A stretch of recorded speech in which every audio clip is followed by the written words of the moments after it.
ताली बजाएंगे और यीशु मसीह के नाम एक गीत गा रहे थे ना, एक आग हर दिल में हमको जलाना है, भटके हुए राही को प्रभु से मिलाना। इसकी सेकेंड वर्स में हमने गाया, इतने सरल ये रास्ते कल ना खुले होंगे और प्रचार के अवसर हमें फिर ना मिले होंगे। तैयार रहना है, कल हमें खुद को मिटाना है और भटके हुए जीवन को प्रभु से मिलाना है। वो समय और था जब हम लोग प्रभु के पास आते थे। उस समय कोई भी विरोध नहीं हुआ करता था, कोई भी ऑब्जेक्शन नहीं हुआ करता था और हम किसी को भी प्रचार कर सकते थे, एक सच्चाई के विषय में बता सकते थे।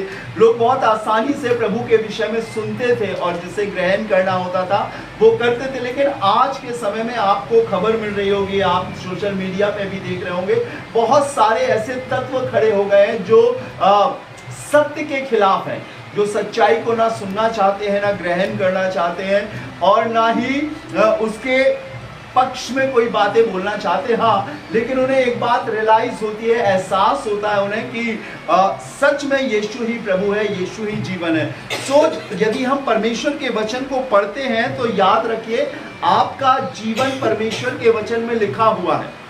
आपका जीवन परमेश्वर के वचन में लिखा हुआ है, लेकिन आपको पहचानना है कि आप परमेश्वर के वचन में कहां पाए जाते हो। ठीक है ना मनु, कहां पर पाए जाते हो। सो हमें ये बहुत गौर से देखना है। थोड़ा सा झुका हुआ बेटा, सीधा करो, मोबाइल को खाली करो, हाँ बस हो गया। सो हमें इन बातों को बहुत गौर से देखना है और समझना है कि हम कहां हैं। आप ये ना सोचें कि अगर कोई प्रचारक प्रचार कर रहा है और अगर वो किसी ऐसे एक टॉपिक को लेकर शेयर कर रहा है जहां पर लिखा है झूठ नहीं बोलना, तो आप तुरंत बोलोगे कि मैं झूठ नहीं बोलता। अगर एक प्रचारक प्रचार कर रहा है कि गाली नहीं देना चाहिए, ये पाप है, तो आप बोलोगे कि मैं गाली नहीं दे रहा। इसका मतलब ये नहीं है कि आप परमेश्वर के वचन में नहीं पाए जाते हो, कहीं ना कहीं आप इस वचन में पाए जाते हो, क्योंकि ये वचन मंगल ग्रह के लोगों के लिए नहीं लिखा, जंगल के पक्षियों के लिए नहीं लिखा, ये निर्जीव चीजों के लिए नहीं लिखा। ये वचन जीवित प्राणियों के लिए, मेरे और आपके लिए लिखा गया है। और कहीं ना कहीं मैं और आप इस वचन में पाए जाते हैं और हमें ये देखना है कि मैं कहां पर पाया जाता हूं। क्या मैं एक नेकी के रास्ते पर हूं या मैं एक ऐसे रास्ते पर हूं जो एक पापमय रास्ता है, पापमय जीवन है। मैं कहां हूं? प्रभु मुझे अपने वचन से दिखा कि मैं कहां पर हूं। जैसे अक्सर मैं एक अध्याय पढ़ाता हूं, 2 तीमुथियुस 3 अध्याय, और उसके पहले पद से अगर पढ़ते हैं हम लोग, थोड़ा सा पढ़िए, देखिए क्या लिखा है। ये अध्याय मुझे बहुत अच्छा लगता है। 2 तीमुथियुस 3 अध्याय, आप अपनी बाइबल लेकर बैठा कीजिए तो आपको वचन समझने में बहुत अच्छा लगेगा और आप भी देख सकोगे कि ये बातें मेरे मन की नहीं, लेकिन ये परमेश्वर के वचन की बातें हैं। जी हाँ, 3 अध्याय पहले पद से ये जान रख, हाँ, ये अंतिम दिनों में कठिन समय आएंगे। ये अंतिम समय चल रहा है बहुत। आप शायद इस अंतिम समय के वो लोग हो जिन्हें प्रभु ने अपने पास बुलाया है जीवन देने के लिए। और इस अंतिम समय में मैं आपको बताऊं, परमेश्वर के बहुत से लोग जो अपने आप को बड़ा अच्छा जताते थे, आज वो प्रभु से दूर हैं। उनके पास सब प्रकार की परिपक्वता तो है, अच्छा पैसा है, अच्छा मकान है, अच्छा सेहत है, लेकिन उनके पास एक चीज की कमी है और वो है खुदावंद यीशु मसीह की, सत्य प्रभु की कमी है। जैसे उस जवान से प्रभु ने कहा, तू सब कुछ तो करता है लेकिन तेरे अंदर एक बात की घटी है, कुछ ना कुछ ऐसा कमी है जिसके द्वारा इंसान संसार और संसारिक अभिलाषाओं में फंस जाता है। और बाइबल में लिखा है कि ये जान रख कि अंतिम दिनों में कैसे दिन आएंगे, कठिन समय आएंगे। अब देखिए कुछ कैटेगरी लिखी है यहाँ पर, बहन सुमन उसे पढ़ेगी और आप सुनना, कहीं मैं इसमें तो नहीं पाया जाता हूं। आप कभी ये मत सोचना वो है वो है वो है वो है। ये वचन सबसे पहले मेरे और आपको व्यक्तिगत रूप से अपने जीवन में लेना है। ये बात याद रखो, खुदा के लोगों की धारणा आपके प्रति क्या है ये कोई मायने नहीं रखता, लेकिन सबसे भली भांति रीति से हम अपने आप को जांच सकते हैं। ठीक है ना? अगर आपके पीठ में तिल है या मस्सा है तो मुझे थोड़े मालूम है, किसको मालूम रहेगा? आपको मालूम रहेगा ना, समझ रहे ना, ठीक है ना, आपको मालूम रहेगा। वैसे ही हमारे जीवन में क्या कमी है वो आपको मालूम होना चाहिए, आपको जानना चाहिए। और जब आप बाइबल में इसीलिए तो लिखा है, पहला कुरिन्थियों 11वें अध्याय की 31वें पद में लिखा है कि यदि हम अपने आप को जांचते तो दंड ना पाते। तो हमें ये बात देखना है, हमें ये बात पहचानना है, हमें समझना है कि ये वचन में से कौन सी चीज मेरे अंदर है, मैं किस कैटेगरी में हूं। मैं आज भी पाप के रास्ते पर चल रहा हूं कि आज मैं पवित्रता के रास्ते पर चल रहा हूं। छोटी सी परीक्षा, छोटी सी बातें, लोगों के द्वारा बेइज्जती करना, किसी का फोन, किसी की तमाम प्रकार की बुराई आपको आज प्रभु के रास्ते से रोक रही। बाइबल में लिखा है तुम तो भली भांति दौड़ रहे थे, तुम्हें किसने रोक दिया। जोर से बोला कीजिए अगर आपको बाइबल की आयत याद है, ठीक है ना। अगर कोई चीज मुफ्त में बंटती है तो हम लोग कहते हैं मुझे नहीं मिला, मुझे नहीं मिला, मेरे को भी दो, हम बहुत जोर से चिल्लाते हैं, ठीक है ना। तो वैसे ही जब हमें परमेश्वर का वचन याद आता है और हमें लगता है कि हमने पढ़ा है, हमें स्मरण है, तो जोर से बोला कीजिए, ठीक है ना। Praise the Lord. सो हमें अपने आप को देखना है कि हम कहाँ पाए जाते हैं। पढ़िएगा बहन सुमन, देखिए क्या लिखा है। क्योंकि मनुष्य स्वार्थी, फिर से पढ़िए पहले पद से। पर यह स्मरण रख, पर ये स्मरण रख, स्मरण का मतलब क्या होता है? याद रखना, ठीक है ना। पर ये याद रख कि अंतिम दिनों में कठिन समय आएंगे। हाँ, क्योंकि मनुष्य स्वार्थी, लोभी, दीनमार, अभिमानी, निंदक, माता पिता की आज्ञा टालने वाले, कृतघ्न, अपवित्र, दया रहित, क्षमा रहित, दोष लगाने वाले, असंयमी, कठोर, भले के बैरी। जब बहन सुमन पढ़ रही है तो आप याद रखो मेरी बात, ध्यान से याद रखो। बहुत गौर से वचन को पढ़ना तो आसान है, वचन को सुनना भी आसान है, लेकिन वचन को कहां पर लागू करना है। मान लीजिए मेरे प्रिय लोगों, अगर आपको फीवर है, क्या है, फीवर है, बुखार है, तो डॉक्टर आपसे क्या कहेगा कि गोली आप लो और उसको खाओ, ठीक है ना। स्तुति क्या बोलेगा डॉक्टर? गोली लो और उसको खाओ। क्या डॉक्टर बोलेगा कि गोली को लेकर सिर पर 2-4 बार घुमा के तकिए के नीचे रख के सो जाओ? क्या बोलेगा बताइए? डॉक्टर कहेगा कि गोली खाओ तो आपका बुखार दूर होगा। वैसे ही जब ये परमेश्वर का वचन पढ़ा जाता है ना, सबसे पहले शैतान दिमाग में मालूम क्या लाता है? ये मैं नहीं करता हूं, मैं ऐसा नहीं हूं। परमेश्वर की ओर से ये कलाम नहीं है। परमेश्वर की ओर से कलाम क्या है कि जब तुम परमेश्वर के वचन को सुनो तो अपने हृदय को कठोर मत करो। हाँ ठीक है, आप नहीं करते कोई बात नहीं, लेकिन आपको दिमाग में ये ख्याल भी नहीं लाना है कि ये दूसरा नहीं करता। इसका मतलब कि आप मानसिक रूप से अपने आप को अच्छा कर रहे हो, लेकिन दूसरे पर क्या कर रहे हो? दोष लगा रहे हो, ठीक है ना। जोर से बोला कीजिए, क्या लगा रहे हो? दोष लगा रहे हो। याद रखो ये भी पाप है, क्योंकि परमेश्वर अपनी सभा में होता है।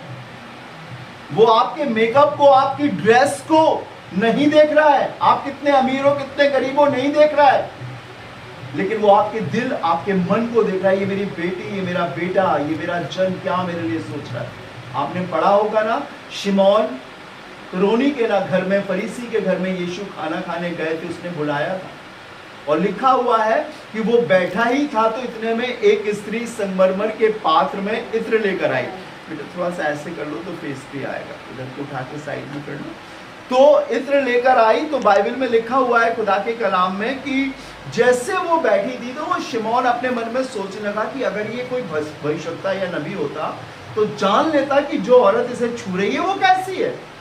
बाइबल में लिखा है यीशु ने उसके मन की बात को सुनकर, ठीक है ना।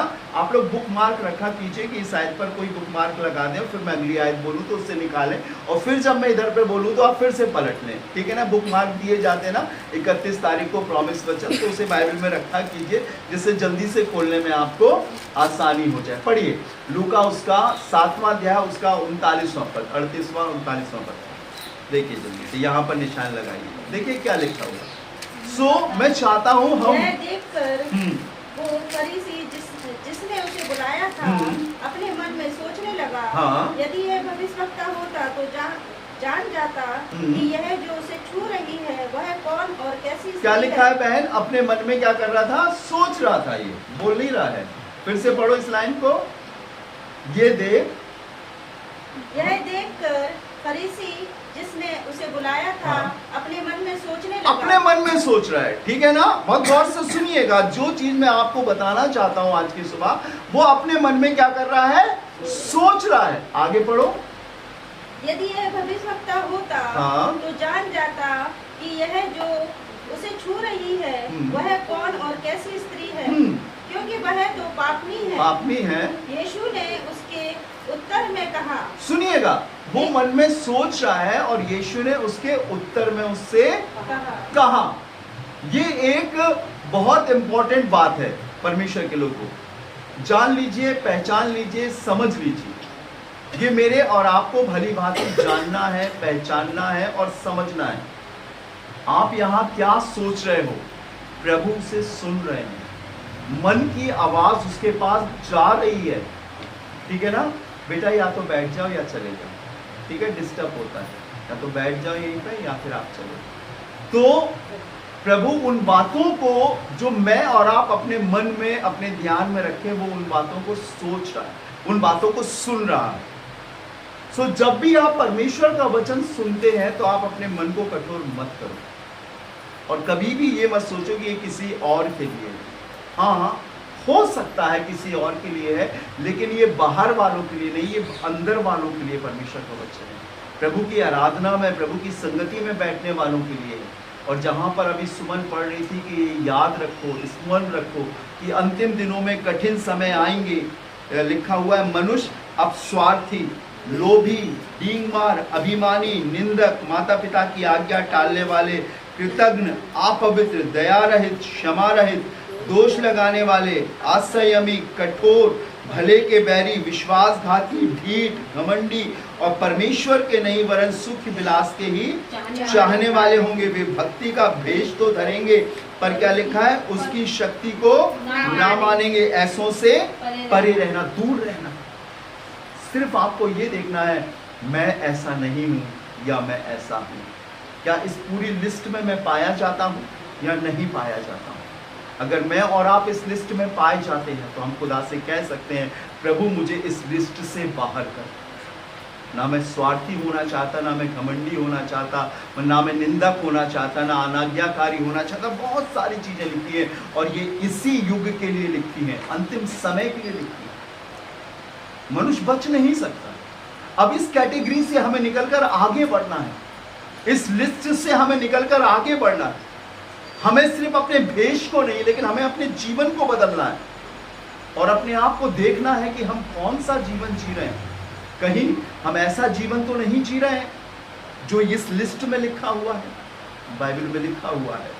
परमेश्वर के आगे दिखावा नहीं चलता, परमेश्वर के आगे झूठ या बनावट नहीं चलती। एक दिन एक भाई ने अपने भाई का मर्डर कर दिया और किसी को नहीं बताया, और गड्ढा खोद के जमीन में उसे गाड़ दिया और बड़े आराम से चला आ रहा है। परमेश्वर ने देखा और परमेश्वर ने आवाज दी, कैन, कैन, तेरा भाई हाबिल कहाँ है? वो कहने लगा, क्या मैं अपने भाई का रखवाला हूं? उसने कहा, सुन, तेरे भाई का लहू जमीन से मेरी दुहाई दे रहा है। खून में जान होती है, प्राण होते हैं खून में।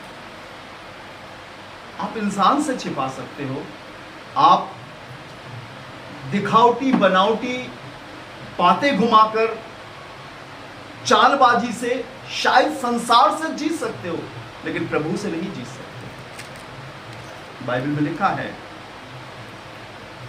प्रभु के दास पतरस ने कहा, तेरे मन की बुराई परमेश्वर जानता है। एक शख्स ने कहा उसके पास आकर, मेरे से पैसा ले ले, रुपया ले ले, और मुझे भी वो वरदान दे दे कि मैं भी किसी पर हाथ रखूं तो उसे पवित्र आत्मा मिले। पतरस ने उससे कहा, मालूम क्या कहा? तू परमेश्वर की सामर्थ को रुपयों से कमाना चाहता है? तेरा अधर्म, तेरा रुपया तेरे साथ नाश हो, क्योंकि तेरे मन की बुराई परमेश्वर चाहता है। खुदा के लोगों, शायद हम बहुत हल्के में सोचते हैं लेकिन इस बात को जानिए, एक एक बातें जो मनुष्य के जीवन में घटित होती है, परमेश्वर सब बातों पर अपनी निगाह को रखता है। लिखा है सारी दुनिया का भेद उसके सामने खुला हुआ है, निश्चय मनुष्य के मन भी उसके सामने खुले हुए हैं। हाँ, गलती होती है, हाँ क्रोध आता है, हाँ कई बार आप शब्द बोल देते हैं, लेकिन हम क्रोध में, गुस्से में, अब शब्द में अपने जीवन को नहीं जी सकते। कितने लोग हैं मुझे बताइए हाथ उठाकर। बेटा इधर को बैठो, थोड़ा सा आप छिपी बैठो, इधर को आओ थोड़ा सा सामने। गौर से सुनिएगा, कितने लोग ऐसे हैं जिनसे गलती होती है, मुझे बताइए। और गलती होने के बाद जिन्हें एहसास होता है कि हाँ मुझसे गलती हो गई, वो हाथ उठाएं। होता है ना? ये मालूम क्यों होता है? आप बाहर जाकर किसी जो रोज सुबह से लेकर शाम तक झूठ बोलता है, आप उससे पूछो, एक दुकानदार से पूछो, आप जो अगरबत्ती जलाता है, अपने तंत्र मंत्र पढ़ता है, कान छूता है और ऐसे ऐसे करता है, उसका पहला काम ही व्यापार ही झूठ से शुरू होता है। आप उससे पूछो क्या तुम झूठ बोलते हो, तो वो कभी नहीं कहेगा वो झूठ से। आप एक संसारिक शख्स से जो प्रभु को नहीं जानता, आप पूछो क्या तुम पाप करते हो, वो कहेगा नहीं। किसी घमंडी या डींग मार से आप पूछो, क्योंकि घमंड बहुत बड़ा पाप है, घमंड सारे पापों को दबा देता है। किसी घमंडी से पूछो, बोलो ये ठीक नहीं है, तुम्हारा ये चलने का तरीका, तुम्हारा ये बात करने का तरीका, तुम्हारा रहन सहन ठीक नहीं, वो कभी नहीं मानेगा। वो आपसे घृणा करने लगेगा, क्योंकि उसकी आंखें बंद है। ये मालूम किन लोगों को मालूम होता है गलती करने के बाद? ये उन लोगों को मालूम होता है जिन पर प्रभु का अनुग्रह है। हालेलुया, जिन्हें प्रभु बचाना चाहता है। हम पाप में नहीं जी सकते, हम बार बार उन गलतियों को नहीं दोहरा सकते, क्योंकि हमारे पास एक प्रभु की बड़ी दया है जो हमें सचेत और सतर्क करती है। उसकी पाक रूह है। बाइबल में लिखा है जिन्होंने उसके पवित्र वचन को सुना उनको पवित्र आत्मा ने छुआ, पवित्र आत्मा के द्वारा शुद्ध किए गए। और ये धीरे धीरे धीरे धीरे, मान लीजिए जब आप सैमुएल की उम्र के होंगे तो हो सकता आप बहुत गलती करते हो, सैमुएल भी बहुत गलती करता है, लेकिन जब उम्र बढ़ती है तो वो गलती आप नहीं करते हो जो सैमुएल करता है। करते हो क्या? जैसे सैमुएल मोबाइल चला रहा है, आप क्या आराधना में मोबाइल चलाते हो? क्योंकि आपको मालूम हो गया कि नहीं, ये प्रभु की जगह हम यहाँ नहीं चलाएंगे, ये ठीक नहीं है। वैसे ही खुदा के लोगों, एक बार हमसे गलती हो गई, हमने माफ़ी मांगी, दूसरी बार गलती हो गई, हमने माफ़ी मांगी, लेकिन धीरे धीरे हमारा कॉन्शियस, हमारा विवेक परमेश्वर जगाता है, नहीं ये हमें जीवन नहीं चाहिए। ये बाहर के लोग नहीं सोचते हैं, ये परमेश्वर के वो लोग सोचते हैं जो प्रभु की आराधना के, खुदा के चुने हुए लोग हैं। और इसीलिए मैंने वो वाली आयत एक बार आपको पढ़ाई थी। मैं सोचता हूँ शायद दूसरे पत्रस में लिखा हुआ है कि प्रभु अपनी प्रतिज्ञा के विषय में देर नहीं करता। कितनी देर, जैसी देर कितने लोग समझते हैं, परंतु तुम्हारे विषय में क्या लिखा है? परंतु तुम्हारे विषय में धीरज रखता है कि कोई भी नाश ना हो। किसके विषय में? तुम्हारे विषय में। हाँ, अभी भी कलीसिया में कुछ ऐसे लोग हैं जिनमें थोड़ी थोड़ी कमी है, गुस्सा हो जाते हैं, चिंता करते हैं, बीमारी में घबरा जाते हैं, किसी ने कुछ बोल दिया घबरा जाते हैं, निराश हो जाते हैं। आपको मालूम है जब दाऊद उस युद्ध क्षेत्र में पहुंचा जहां पर लगभग 1 महीने से लड़ाई चल रही थी, तो दाऊद के पिता यशी ने उससे बोला कि जा अपने भाइयों का समाचार लेकर आ। ठीक है ना, समाचार लेकर आ। तो लिखा है वो कुछ चबैना, चना, कुछ जौ की रोटियां लेकर वहां पहुंचा। जैसे वहां पहुंचा तो बाइबल में लिखा हुआ है कि उसके बड़े भाई ने वहां पर देखा उसको, और जब उसके बड़े भाई ने उसको वहां पर देखा तो मालूम वो क्या कहने लगा उससे? मालूम है आपको? उस वर्ड को सुनेंगे क्या कहने लगा, पढ़िएगा थोड़ा सा। मैं सोचता हूँ शायद पहला सैमुएल उसके 16वें अध्याय में या 17वें अध्याय में ये बातें लिखी हुई हैं, तो थोड़ा सा हम लोग सुनेंगे, देखिएगा क्या कहने लगा। पहला सैमुएल 17वां अध्याय,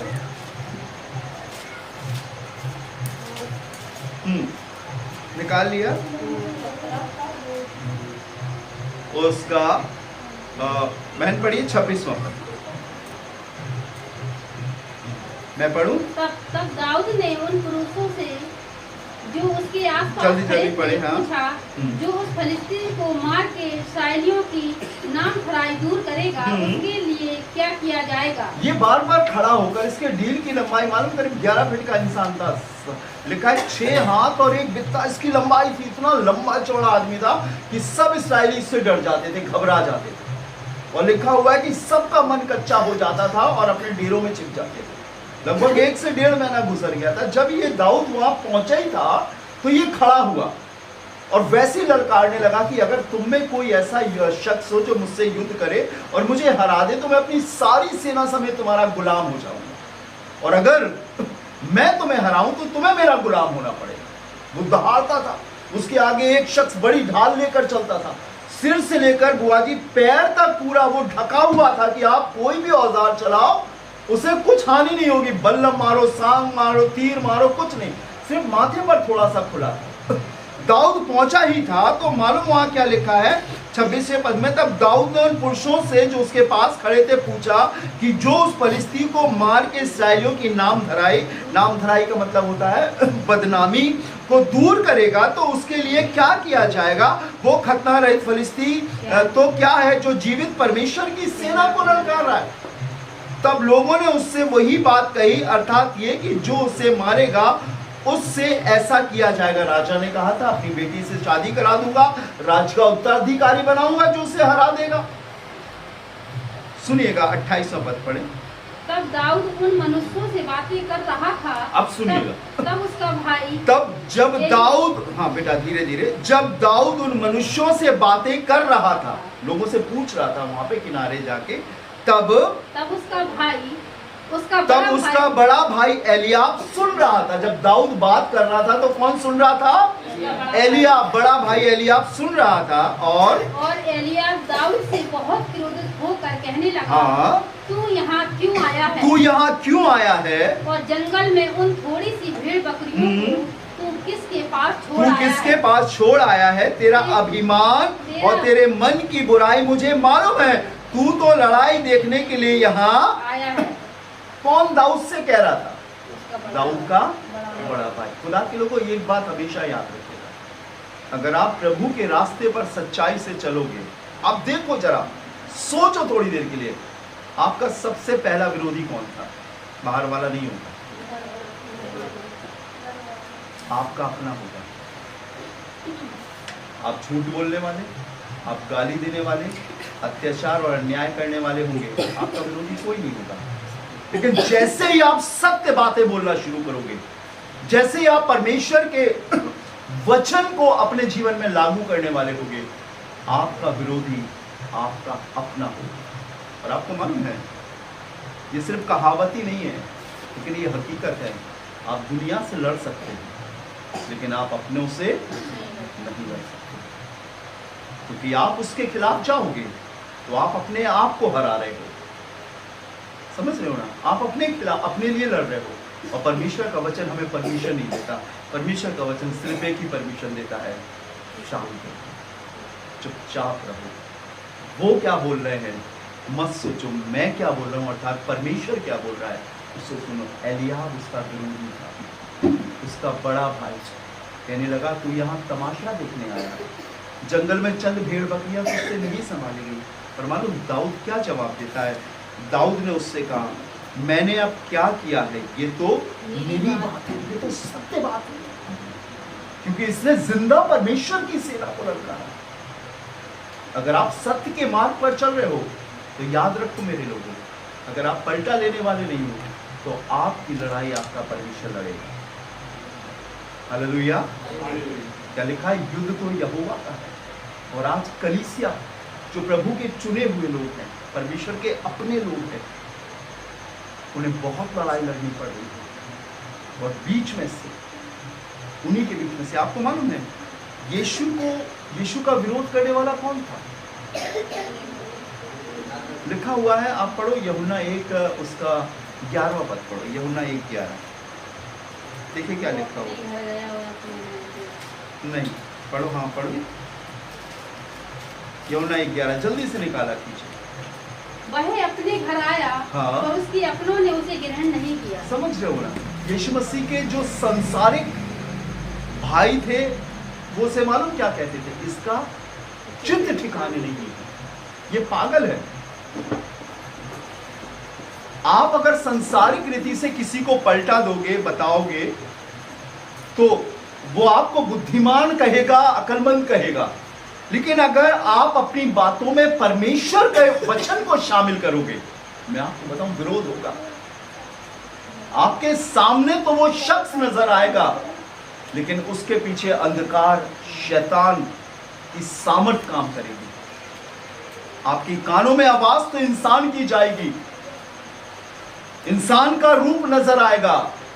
शायद वो हस्बैंड हो सकता है, वाइफ हो सकती है, साला हो सकता है, जीजा हो सकता है, माँ बाप हो सकते हैं, पड़ोसी हो सकते हैं, मित्र हो सकते हैं, कोई भी हो सकता। क्योंकि अभी आप उस पवित्रताई में नहीं पहुंचे, लेकिन जब आप उस पवित्रताई में पहुंचोगे, मैं उस स्टेप पे आने लगा हूं कि मैं देख सकता हूं उस सामर्थ को जो इंसान के पीछे काम करती है और जिसके प्रभाव में इंसान अपने जीवन को अनंत रीति से चलाता है, और जिसके कारण विवाद होता है। भला है, वो क्या बोल रहा है बोलने दो, आप शांत रहो। क्योंकि अगर उसके पीछे शैतान की ताकत काम करती है, तो विश्वास कीजिए खुदा के लोगों के पीछे परमेश्वर की सामर्थ्य काम करती है। हालेलुया। बाइबल में लिखा है, यही लड़का, बात होते होते ये खबर राजमहल में राजा शाऊल के पास पहुंची। बड़ा खुश हुआ कि कोई तो एक शख्स निकला जो उससे लड़ेगा, उससे युद्ध करेगा। बड़ा खुश हुआ। लेकिन मालूम है, जब ये महल में पहुंचा तो कुछ हुआ। सुनिएगा, मैं बताना चाहता हूं, आप इसका 31वां पद सुनिएगा। देखिए क्या लिखा है। जब दाऊद की बातों की चर्चा हुई, तब साउल को जल्दी पढ़े बेटा।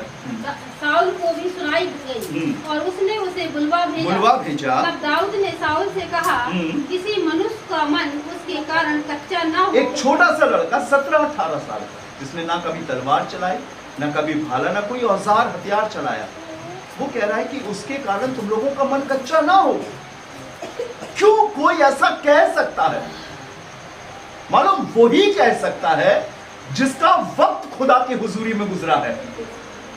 वही कह सकता है जिसने अपना समय प्रभु के संग बिताया है। दिन रात रुपया कमाने वाला, दिन रात झूठ और फरेब में, दिन रात इधर उधर फोन पे बात करने वाला, दिन भर अनर्थ और खाने पीने की चीजों पर मन लगाने वाला इंसान नहीं बोल सकता है। याद रखो, दाऊद कहां रहा करता था, पहले ये जानो।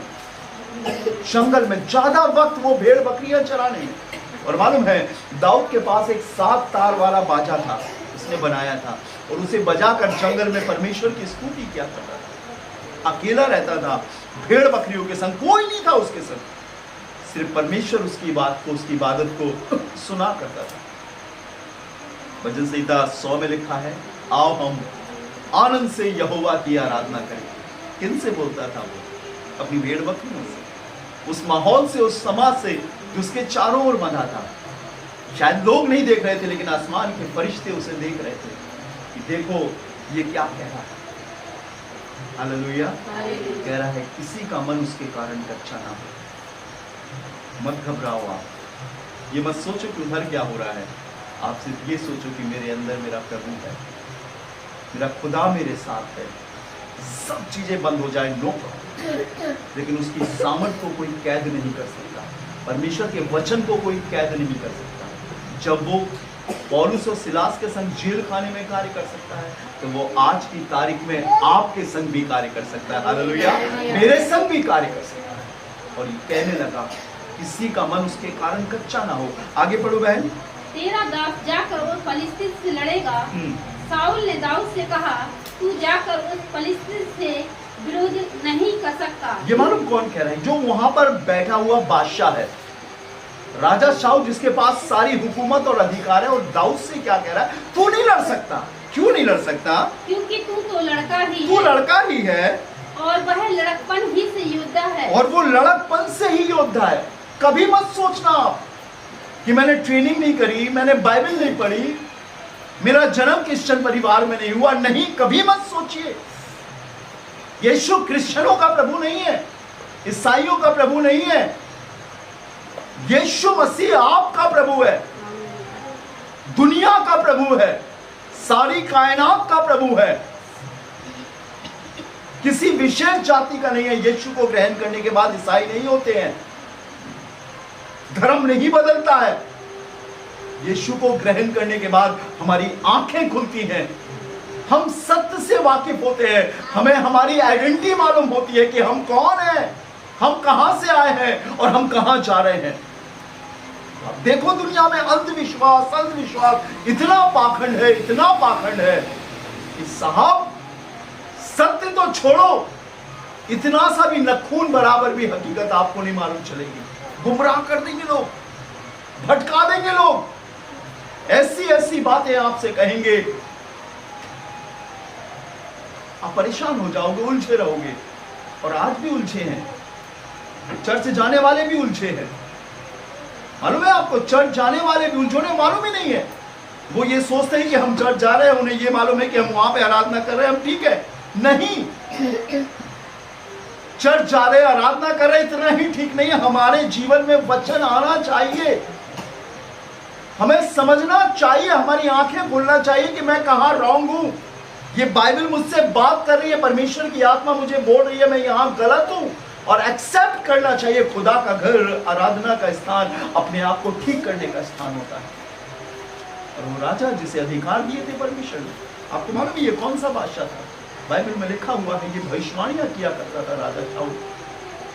जब इस्राएलियों ने बादशाह मांगा, हमें राजा दो, हमें राजा दो, हमें राजा दो, तो परमेश्वर ने इसे दे दिया, क्योंकि उस समय यही सही राजा था।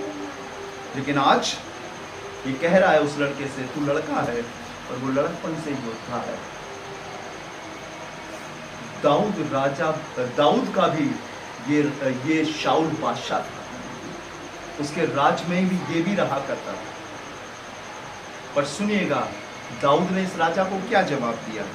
दाऊद ने शाऊल से कहा, तेरा दास अपने पिता की भेड़ बकरियां चराता था, जब कोई सिंह या भालू झुंड में से मेमना उठा ले गया, तब मैंने उसका पीछा करके उसे मारा और मेमने को उसके मुंह से छुड़ाया, और जब उसने मुझ पर चढ़ाई की तब मैंने उसके केश को पकड़कर उसे मार डाला।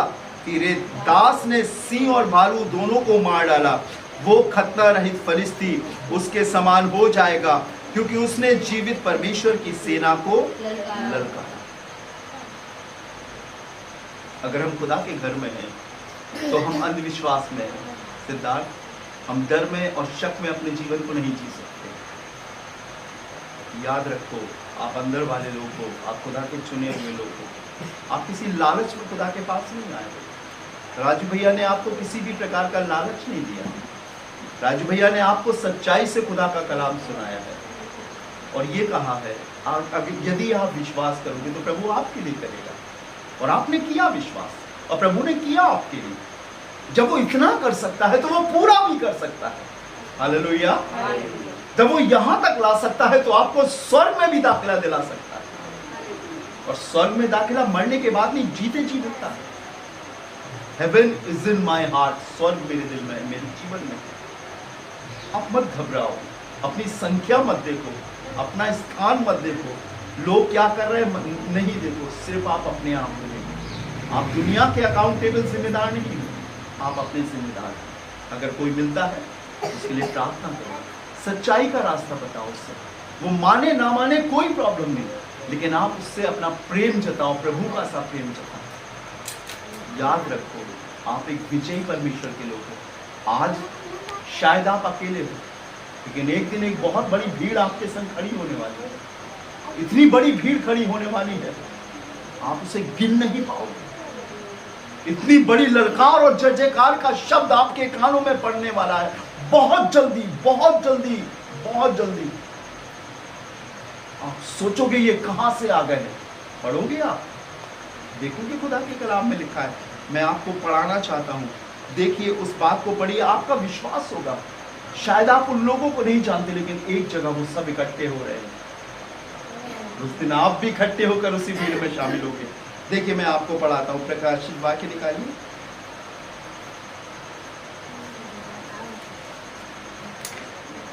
देखिए आपको मिलेगा।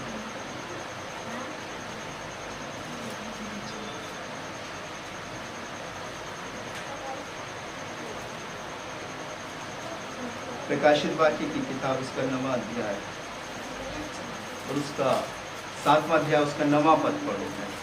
अंडरलाइन कर लीजिएगा। आप एक ऐसे खानदान से जुड़ रहे हो। जी पढ़िएगा। इसके बाद मैंने दृष्टि जोर से पढ़े। इसके बाद मैंने दृष्टि की और देखो हर एक जाति और कुल और लोग और भाषा में से एक ऐसी बड़ी भीड़ जिसे कोई गिन नहीं सकता था। आपको नहीं मालूम? जैसे हम एक छोटे झुंड में बैठे हैं ना, वो भी कहीं छोटे झुंड में होंगे। आप ये मत सोचो कि आप इस जाति को, वो भी किसी जाति के होंगे। ईसाइयों की बात नहीं हो रही है, क्रिश्चियंस की बात नहीं हो रही है। बहन फिर से पढ़, जरा आवाज हो तो तेज पढ़ थोड़ा सा। इसके बाद मैंने दृष्टि की और देखो हर एक जाति और कुल और लोग। कुल रहते ना, तुम किस कुल के हो? बरादरी कौन सी है तुम्हारी? उधर नहीं चलती है जाति, इधर ऊंच नीच छोट बड़ा कुछ नहीं चलता है वहाँ। ये जीवन आत्मा चलती है। आप मत सोचो। शायद कभी कभी ऐसा भी हो सकता है आप किसी के लिए सोचो ये बड़ा गंदा है, बड़ा गंदा है। आप देखो जरा यीशु मसीह का आश्चर्यक्रम देखो जरा, जो कुकर्मी था, सारी जिंदगी उसने कुकर्म, व्यभिचार और गंदे कामों में जिंदगी बिताई, लेकिन क्रूस पर मरने से पहले उसने क्या कहा? सोच कर, हे यीशु जब तू अपने राज में आए तो मेरी भी। यीशु ने क्या कहा? आज ही तू मेरे साथ स्वर्ग। लोग क्या सोच रहे होंगे? हेलो सिद्धार्थ, क्या सोच रहे होंगे लोग? मरेगा, नरक में जाएगा, ये तो सोच रहे होंगे। कुकर्मी लिखा वहां पे, धर्मी तो लिखा नहीं है। आज मैं और आप भी अगर पढ़ रहे हैं तो धर्मी थोड़े पढ़ रहे हैं उससे, क्योंकि बाइबल में कुछ भी चीज छिपी नहीं लिखी है, सब जैसी है वैसे लिखे। ये इससे खरी किताब, साफ किताब आपको दुनिया में कहीं नहीं मिलेगी। आपको नहीं मालूम है, पाकिस्तान में, अफगानिस्तान में, बर्मा में, जापान में, इंग्लैंड में, ऑस्ट्रेलिया में, बर्मा में, नेपाल में कुछ लोग हैं ये छोटे छोटे ग्रुप में प्रभु के लिए अपने आप को तैयार कर रहे हैं। आपके शहर झांसी में भी है जिन्हें आप नहीं जानते हो, लेकिन प्रभु जानता है। मेरे को भी जानता है, आपको भी जानता है, बुआ जी सबको जानता है। और जब ये थोड़े थोड़े लोग जमा होते हैं ना, तब क्या बनती है? एक बड़ी भीड़ बनती है। अब पढ़िएगा बहन, देखिए। इसके बाद मैंने दृष्टि की और देखो हर एक जाति और कुल और लोग और भाषा में से एक ऐसी बड़ी भीड़ जिसे कोई गिन नहीं सकता था। स्वस्थ वस्त्र पहने, सफेद कपड़े पहने और अपने हाथों में खजूर की डालियां लिए हुए सिंहासन के सामने और मेमने के सामने खड़ी हैं। किसके सामने खड़े हैं? बहन 17वां अध्याय 15वां पद पढ़िए।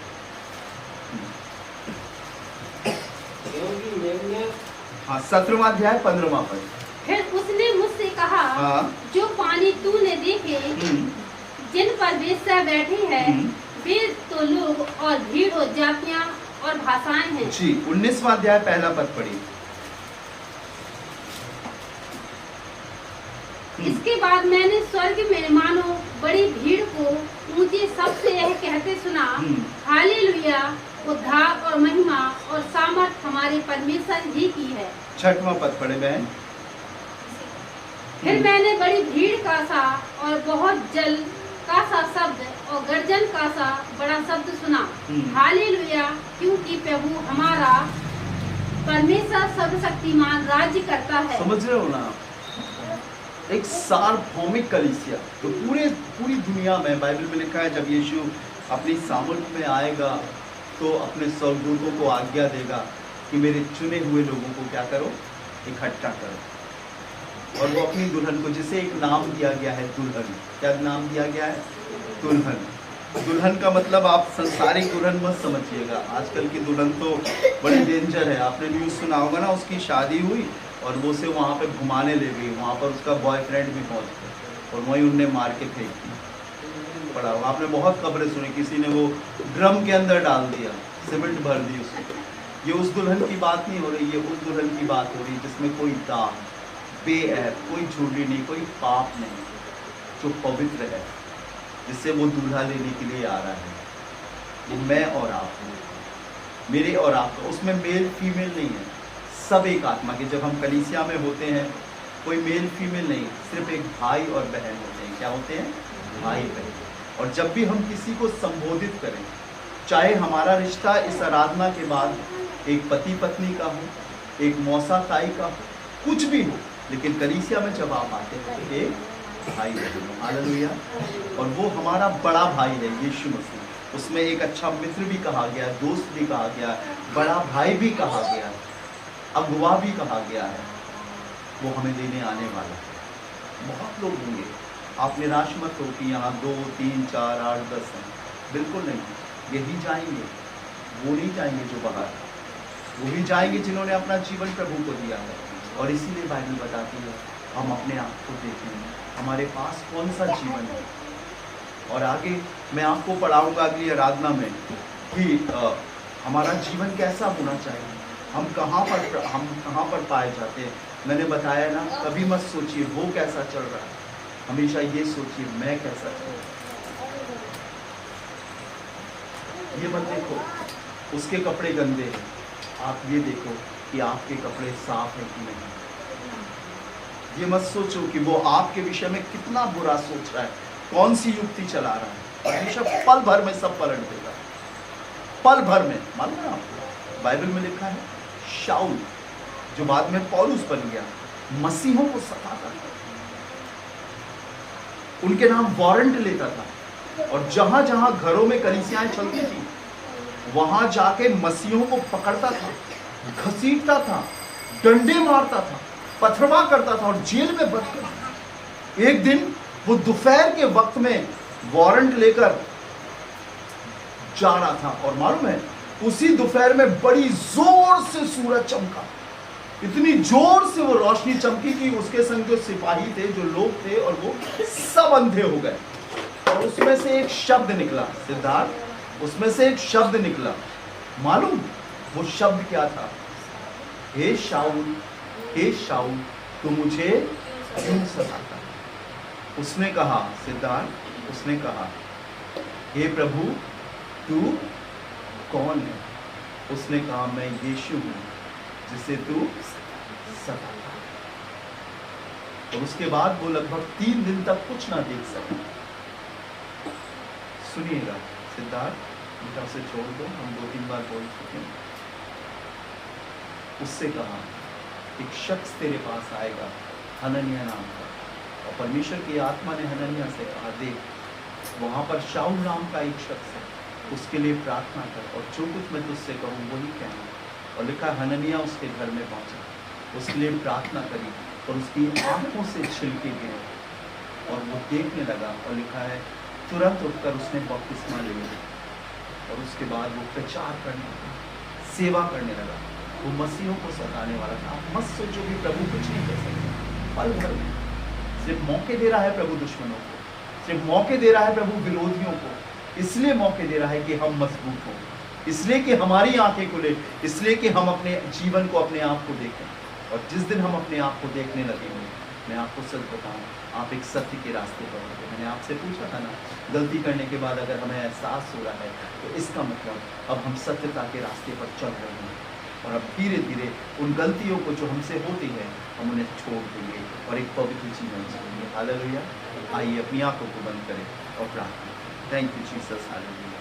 राजाओं के राजा, प्रभु के प्रभु, हम आपका धन्यवाद देते हैं, आपकी स्तुति, आपकी महिमा करते हैं प्रभु। हम जानते हैं तेरे वचन में लिखा है, जो सकरे मार्ग से प्रवेश करते हैं वो ही जीवन पाते हैं। चौड़े मार्ग से जो जाते हैं प्रभु वो नरक में जाते हैं, उनका अंत हो जाता है। लेकिन प्रभु आपने हमें जीवन दिया है, हमें आपने अपना बनाया है, लेकर आए हैं प्रभु। ये तेरे बेटे और बेटियां हैं खुदावन, तेरी संतान है प्रभु जी। खुदावंद ये चाहते तो अपनी मर्जी के अनुसार जी सकते थे, रह सकते थे, लेकिन प्रभु जैसे एक दिन तूने मुझे निकाला प्रभु, तूने इन्हें भी निकाला है। ये तेरे बेटे हैं खुदा, तेरी बेटियां हैं प्रभु, इन्हें अपने आने समय से पहले ने तैयार कर यीशु। मैं चाहता हूँ यीशु तो इनसे बात करना शुरू कर दे प्रभु, इनके ख्वाबों में, इनके कामों में, इनके मन में तेरा वास हो सके प्रभु। ये आपको इतनी नज़दीक से देख और सुन सके प्रभु कि ज़मीन पर ये कहे कि मेरा प्रभु मेरे साथ साथ है। जैसे तू हनोक से बात करता था, जैसे तू अब्राहम से बात करता था, जैसे तू इसहाक और मूसा से बात करता था प्रभु, हमसे और हमारे लोगों से भी बात कर। उस पवित्रता में ले चल प्रभु जिसके लिए तूने हमें बुलाया है, कि हम तुझे साक्षात देख सके। वो अधूरा मिट जाए प्रभु, वो पर्दा हट जाए प्रभु, और हम जमीन पर तुझे लेकर आगे बढ़ सके। अब हम वो सोचना चाहते हैं जो तू हमें देना चाहता है, अब हम वो बोलना चाहते हैं जो तू हमसे बुलवाना चाहता है, अब हम वो जीना चाहते हैं जो तू हमें जिलाना चाहता है। खुदा हमारी मर्जी, हमारी अभिलाषाएं सब नाश होने वाली हो सके और यीशु आप हमारे अंदर दिख सके। खुदाबंद हर एक अजीज को प्रभु तेरे हाथों में सौंपता हूँ, जो इस कलाम को सुनेंगे प्रभु उन्हें भी बरकत देना, और ये वचन उनके जीवन में बहुत मजबूती से बसने वाला हो सके। मैं प्रार्थना करता हूँ अपने उन विश्वासियों के लिए प्रभु जो मेरे संग प्रार्थना ग्रुप में जुड़े हुए हैं, जो छत्तीसगढ़ और मध्य प्रदेश और हिंदुस्तान के कोने कोने में, वरन दुनिया के कोने कोने में है प्रभु। ये वचन उनके कानों में, उनके जीवन में पहुँचने पाए प्रभु। उन्हें विश्वास और इत्मीनान दिला कि अगर वो विश्वास करेंगे तो वो यीशु को अपने जीवन में देखेंगे। खुदा उनकी रक्षा कर, उनकी परवरिश कर, उनकी जिंदगी समाप्त ना होने पाए खुदावंद। हाँ, आराधनालय बंद हो गए हैं, इबादतें बंद हो गई हैं, लेकिन प्रभु यीशु तेरा वचन कैदी नहीं है जो आज भी लोगों को आजाद कर रहा है। प्रभु तेरे लोगों को तेरी सामर्थ्य से परिपूर्ण कर सके प्रभु, मैं ऐसा चाहता हूँ यीशु मसीह के नाम के द्वारा। प्रभु जी हर एक सुनने वालों को बरकत देना प्रभु, मेरे शहर पर प्रभु, मेरे देश पर, मेरे राज्य पर, मेरे लोगों पर तेरा अनुग्रहकारी हाथ बना रहे प्रभु। और जब ये पलटते हैं प्रभु तो इनकी आंखों को खोल ताकि ये उद्धार प्राप्त कर सके। हर बैरी के लिए प्रार्थना करते प्रभु, दया कर कि उनका जीवन बचने वाला हो सके। रहम कर प्रभु ताकि वो तेरे वचन पर अपने मन को लगा सके प्रभु जी। हाँ, मैं जानता हूँ दोष लगाने वाले तो बहुत हैं प्रभु, लेकिन दोष को मिटाने वाला एक ही प्रभु है, वो है आप खुदावंद। और हम आप ही के पास आए हैं प्रभु, रहम कर और अपने लोगों पर और हम सब पर दया कर, और ऐसा जीवन दे कि प्रभु जो तेरे वचन के योग्य, तेरे कलाम का सा जीवन हमारे जीवन में हो सके प्रभु। हर एक को बरकत देना, आज के दिन सभी को संभालना प्रभु। हम सब कुछ आपके हाथों में सौंपते हैं, सारा आदर सारी महिमा आपको देते हैं और यीशु मसीह के नाम से मांगते हैं। Praise the Lord, may God bless you. प्रभु आपको बहुत आशीष दे। जय मसीह।